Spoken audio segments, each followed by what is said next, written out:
आज सांगली मिरज कुपवाड शहर महानगरपालिकेचे आयुक्त माननीय शुभम गुप्ता यांना वाढीव घरपट्टीच्या नोटिसांना स्थगिती देण्यात यावी अशा आशयाचं निवेदन राष्ट्रवादी काँग्रेस पार्टी शरदचंद्र पवार पक्षाचे प्रदेशाध्यक्ष जयंतरावजी पाटील साहेब तसेच शहर जिल्हाध्यक्ष माननीय संजयजी बजाज साहेब यांच्या मार्गदर्शन सूचनेनुसार देण्यात आलं। नागरिकांना प्राप्त होत असलेल्या घरपट्टी मागणी नोटिसांबाबत करामध्ये प्रचंड वाढ झाल्याने प्रचंड असंतोष आहे।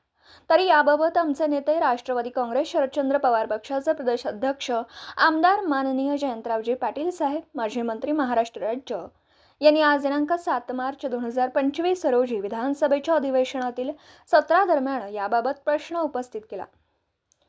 या मागणी नोटिसातून वाढवण्यात आलेला कर हा अन्यायकारक असून मागणी नोटिसांना स्थगिती द्यावी अशी मागणी केली। त्यास अनुसरून उत्तर देताना अशा मागणी नोटिसांना स्थगिती दिल्याचं सांगली जिल्ह्याचे पालकमंत्री माननीय आमदार चंद्रकांत दादा पाटील यांनी सांगितलं।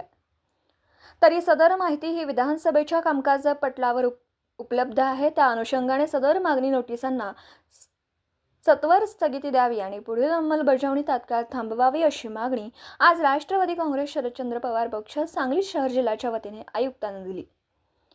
यावेळी राष्ट्रवादी काँग्रेस शरदचंद्र पवार पक्षाचे माजी नगरसेवक शेटजी मोहिते शहर जिल्हा उपाध्यक्ष व माननीय नगरसेवक अभिजित भोसले, मुस्ताक अली रंगरेज, माननीय नगरसेविका ज्योती आदाटे, राष्ट्रवादी काँग्रेस शरदचंद्र पवार पक्षाचे सेवादल तथा ग्राहक संरक्षण समितीचे शहर जिल्हाध्यक्ष महालिंग हेगडे, युवक प्रदेश सरचिटणीस अजित दुधाळ, प्रियंका तुपलोंढे आदी पदाधिकारी उपस्थित होते।